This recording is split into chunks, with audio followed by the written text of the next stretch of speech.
արդեն պարզ է, որ առանձնապես կոնկրետ արդյունքներ չեն եղել եւ միակ արդյունքը ըստ էության հենց այդ այցելության փաստն էր, որ իհարկե կարեւոր է, բայց տոնումների տեղիք է տալիս, որտեղ եթե Էրդողանը հրավիրում էր Փաշինյանին, դա ենթադրում էր, որ երկու բան, կամ որ ինչ որ բանի արդեն պատրաստ է, հայ-թուրքական հարաբերություններում ինչ որ շարժի պատրաստ է, ինչ որ բեկման պատրաստ է Էրդողանը, կամ որ ստիպված էր դա արել։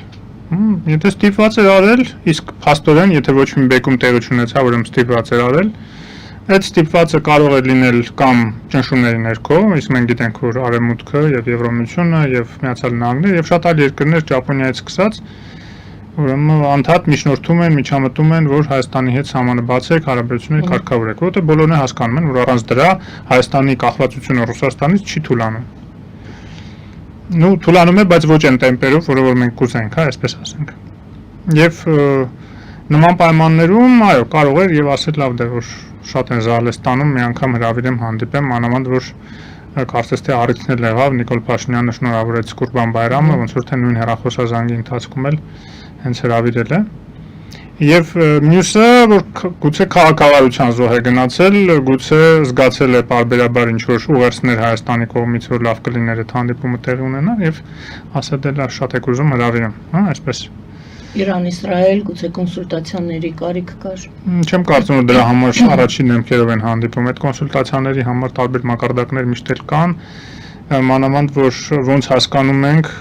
նաև Պաղեստինի ճանաչումը Հայաստանի կողմից եղել է Էրդողանի խնդրանքով,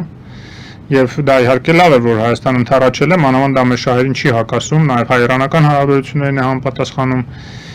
Իդեպ նույն օրերին հիմա հենց իսլամական երկրների կոնֆերանսի արտգործնախարարների հանդիպումն է տեղի ունենում հրատապ Ստամբուլում, թե Անկարայում, Թուրքիայում խոսքով, Ստամբուլում 40-ից ավել երկրների ներկայացուցիչ։ Այո, եւ նախաձեռնող Իրանն է եղել, եւ Թուրքիան աջակցել է այդ նախաձեռնությանը, եւ տեսնում ենք, որ Թուրքիան էլի վերագտնում է իր ազդեցությունը տարածաշրջանում Իրանի ազդեցության թուլացման խորապատկերին։ Ընդ որում, չնայած դա տեղի ունենում ի հաշիվ Իրանի ազդեցության, բայց դա Իրանի դեմ չի ուղղված համենայն դեպս առայժմ կամ արդեն այն բանից հետո որ ինչ հնարավոր էր Իրանի ձեռքից խլեցին ազդեցության գոտիները, հատկապես Սիրիայում, մասամբ նաև Իրաքում, մասամբ Լիբանանում, Իսրայելում, ես նկատի ունեմ Համասը նաև եւ այլն, բայց հիմա ինքը ամեն դեպքում դիրքավորվել է Թուրքիան որպես այսպես պրոիրանական կեցվածք է ընդունել այս Իրան-իսրայելական հակամարտության մեջ զուտ իսլամական նաև համերաշխության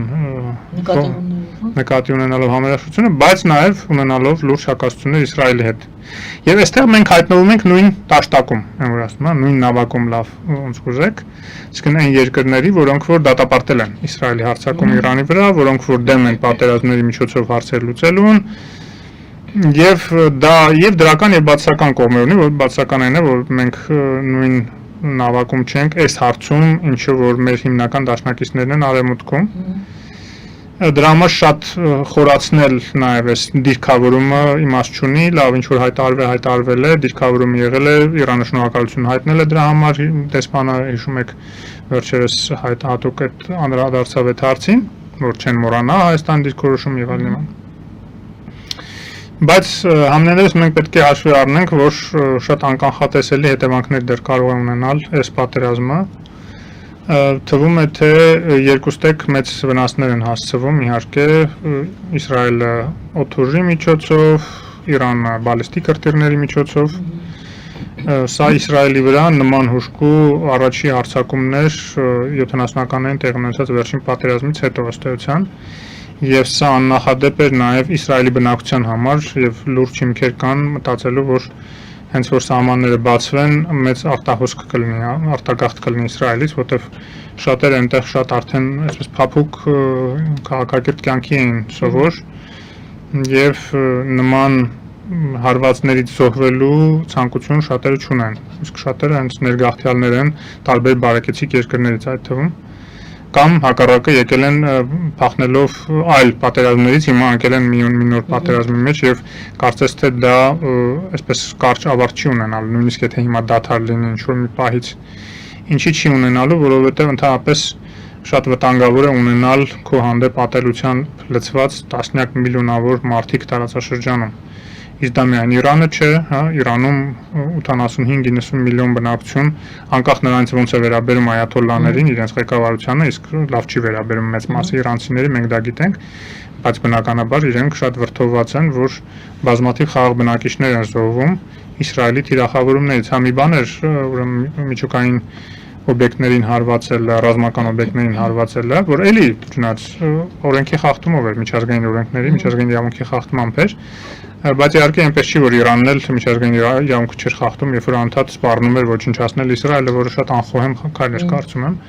ինչը որոշակի բարոյական իրավունք էր տալիս միջազգային հանրության աչքերում նաև Իսրայելին կանխելու նման հեռանկարը, առավել ևս եթե այդ բալիստիկ հրթիռներից մեկի վրան միջուկային մարտագլխիկ լիներ, պատկերացնում եք, հիմա Իսրայել գոյություն չէր ունենա ուղղակի։ Եվ նման պայմաններում պարզ չի թե Իսրայելի հեռանկարը տարածաշրջանում ինչպիսին կլինի, որտեղ միանշանակ Նետանյահուի իշխանությունը փոխվելու է, հասկանալի է, դա ժամանակի հարց է, հենց պատերազմները ավարտվեն, իսկ Նետանյահուն նաև դրանով է շահագրգռված, պատերազմները երկարաձգելը, շարունակելը, նորաներ պատերազմների մեջ մտցնելը երկիրը, բացի ինչ-որ օբյեկտիվ պատճառներից, նաև իր սուբյեկտիվ պատճառը կա, որ ուրեմն դատարանի արշիվ չկանգնի, հենց նույն Իսրայելի դատարանի, որտեղ միջազգային դատարանի արշիվ ինքը կանգնել է արդեն հետախուզման մեջ միջազգային հաղորդակցության դատարանի կողմից Պաղեստինում իրականացված ռազմական հանցագործությունների համար, Գազայում կոնկրետ։ Բայց ամեն դեպքում, եթե նույնիսկ Իսրայելում նոր իշխանություն, ավելի ազատական, լիբերալ, ավելի խաղաղասեր իշխանություն գա, արդյոք հնարավոր կլինի կարճաժամկետ կամ նույնիսկ միջնաժամկետ կտրվածքով նվազեցնել են ատելության ծավալները, որը գեներացվել է Իսրայելի հանդեպ ամբողջ տարածաշրջանում, թե Սիրիայում, թե Իրաքում, թե Լիբանանում, տեսեք, երևի միակ հարևան երկիրը, որտեղ այդքան մեծ չի ատելությունը բնակչության մեծ մասի մոտ, դա Հորդանանն է, բայց այն էլ շատ մեծ արևմտյան ազդեցության շնորհիվ եւ այն էլ ոչ պաղեստինցիների շրջանում, որտեղ այնտեղ միլիոնից ավել, միլիոն ու կեսից ավել պաղեստինցի ապրում հիմա Հորդանանում եւ Թուրքիայում տեսնում ենք ինչ ատելություն է գեներացվում Իսրայելի հանդեպ եւ նման պայմաններում Ադրբեջանն էլ է մի տեսակ այսպես սպիտակ ագրավի կարգավիճակում հայտնվել, որտեղ նույնիսկ պրոիսրայելական հանրահավաք եղավ Բաքվում, հա, այդ պատերազմը սկսելուց ի վեր եւ հիշում ենք նաեւ 20 թվականի հուլիսի, օգոստոսի այդ հանրահավաքները Բաքվում երբ որ եղավ հակահայկական այնտեղ հիմնական իրենց կարգախոցը այդ երիտասարդության եւ դա չէր կարող վրիպել Իրանի աչքերից, որ մեր հիմնական թշնամիները պարսիկներն են, ռուսներն են եւ հայերն են, հա։ Եվ նման պայմաններում իհարկե Հայաստանը պետք է հասկանա ինչ քաղաքականություն պետք է վարի, որպեսզի ինքն էլ նախարարվածների տակ չընկնի եւ երկրորդը կարողանա այս առիթը օգտագործելով տարածաշրջանային երկրների հետ հարաբերություններ կարգավորի, ձևավորի, հատկապես Թուրքիայի հետ։ Իրանի հետ մենք լավ հարաբերություններ ունենք։ Եվ Թուրքիայի հետ ցավոք սրտի ոնց որ թե էլի չի ստացվում։ Որտեղ հենց նախորդին Փաշինյանի հանդիպման նախորդին Ալիևն է այցելում Թուրքիա եւ հանդիպումը այնպես էր կազմակերպված ըստ էության Էրդողանը այնպես էր հրավիրել Փաշինյանին, որ դրա նախորդ օրը Ալիևի այցելին էր։ Եվ բաներ է ասում, որը որ նույն Էրդողանը նույնիսկ, որը որ չի տրամադրում ամենայն դեպս ինչ որ զարգացմանը հայ-թուրքական հարաբերություններին, այդ թվում չգիտես ինչի հիշում է ինչ որ բանաստեղծի տվյալ տարածաշրջանի ծնունդ մի բանաստեղծի, որը Խոջալուի մասին է գրել ինչ որ բան։ Էլ չեմ խոսում, որ Ալիևը խոսում է էլի Արցախը իրենց կողմից ազատագրելու ճակերտավոր մասին եւ այլն, Էրդողանի դրա մասնակցությունը դրանում եւ այլն։ Իսկ ամեն ինչ ասվում է, որ կոպիտ ասած մեր վրա հույս չդնեք, այն որ ձեզ հրավիրել ենք հանդիպման, նրա համար չենք հրավիրել, որ առանձնապես մեծ ցանկություն ենք ունեցել հրավիրել, այլ հրավիրել ենք, որտեղ այդպես էր, պետք ստիպված ենք կամ չգիտեմ, էլ եմ ասում, կամ ստիպված ենք ճնշումների տակ, կամ ստիպված ենք քաղաքավարություն ցելնելու, որտեղ շատ եք ոնց որ թե ուզում հանդիպեք։ Եվ նման պայմաններում իհարկե պետք է շարունակել աշխատանքը, այդ թվում Այսինքն ձևական բնույթ էր կրում, կարծում եմ։ Ну հա, հիմնականում ձևական, չնայած էլ եմ ասում, չեմ նվազեցնում կարևորությունը հենց այդ փաստի առաջի ըստ էության Հայաստանի անկախ Հայաստանի 100 տարվա ընթացքում անկախ Հայաստանի ղեկավարի առաջին պաշտոնական այցն էր։ Մինչև այդ եղել են այցելություններ տարբեր, Լևոն Տեր-Պետրոսյանն է այցելել, հա, գիտենք այդ փոխադարձ այցելությունները էլի եղել են տարբեր առիթներով, տարբեր միջոցառումների, նույն Նիկոլ Փաշինյան Էրդողանի բանի ինագուրացիայի ժամանակ Ալիևի նույն օրերին այցելությունը ես ենթադրում եմ կապված էր նաև այն հույսի հետ, որ Էրդողանը ունեցել է, որ կկարողանա եռակողմ հանդիպում կազմակերպել, փաստորեն հայտնվելով միջնորդի կարգավիճակում Ալիևի եւ Փաշինյանի միջև, Հայաստանի եւ Ադրբեջանի միջև։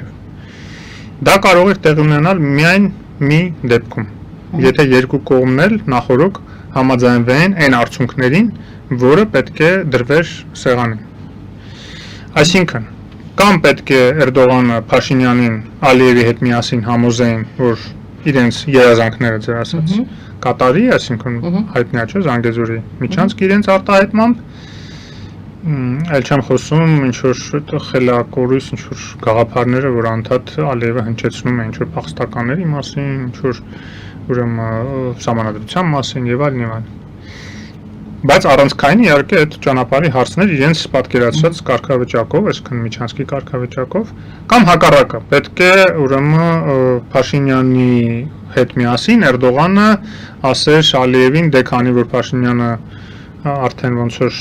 փոխվում է Ռուսաստանից եւ գալիս է դեպի արևմուտք, մենք էլ ուզում ենք այդ հարաբերությունները կարգավորենք, արի կրնի քարափեշից թափի համաձայնվի ճանապարհի տարբերակին, որը որ Փաշինյանը առաջարկում է ուրեմն հեշտացված տարբերակով Ադրբեջանի քաղաքացիների համար։ Երկրորդ տարբերակը իհարկե շատ ավելի քիչ հավանական էր, որտեղ հանուն ինչի պետք է հանկարծ ինքը իր հիմնական դաշնակցի ուրեմն հաշվին, ցանկությունների հաշվին, ինչքան էլ դրանք խելապակաս ցանկություններ լինեն, բայց ամեն դեպքում դրա հաշվին ինչ որ Փաշինյանին այսպես շնոր աներ, հանուն ինչի։ Դա տեսանելի չի, որտեղ ոչ այդ ծավալի ճնշումներ են տեսանելի Թուրքիայի հանդեպ, ոչ էլ Ադրբեջանի հանդեպ, որ համաձայնվեն նման բանի, իսկ դա, այսինքն արդյունքը լինելու էր բարձր խաղաղության պայմանագրի նաև ստորագրումը առանց ուրեմն որևէ միջանցքի տրամադրման։ Եվ ենթադրում եմ, որ քանի որ երկուստեք որևէ համաձայնություն չի եղել, ոչ Ալիևի կողմից այդ քայլին գնալ եւ ենթադրում եմ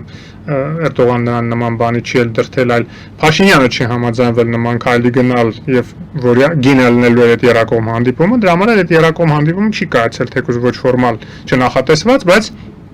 էլ եմ ասում պատահական չէր, որ այդ օրերին էր հրավիրել երկուսին էլ, որ եթե հանգարց այդ հաջողությանը այդ հնարավորություն ունենար համաձայնությունը ստացած լիներ, միանգամից նստեցներ սեղանի շուրջ եւ ստորագրեր, պատկերացնեք Թուրքիայում ստորագրվեց խաղաղության պայմանագիրը Հայաստանի Ադրբեջանի միջեւ։ Ստորագրվել, բայց բանակցություններ լինեին, տեղեկացվել։ Ես չեմ բացառում, որ ինչ որ հանդիպում արտգործնախարարների մակարդակում եղած լինի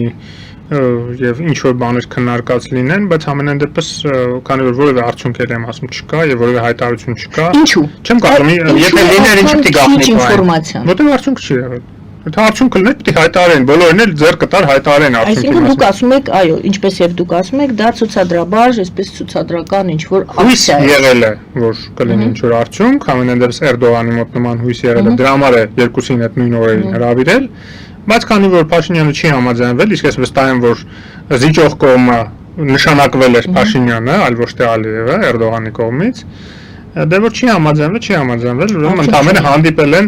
եւ նաեւ իդեպ մտահոգություններ կար մեր դիտողների մոտ, իմ շրջապատում հարցնում էին, ինչի փոխարտգործնախարարի մակարդակով են դիմավորել իրեն, կարմիր գորգ չեն փռել եւ այլն, կարծես թե դա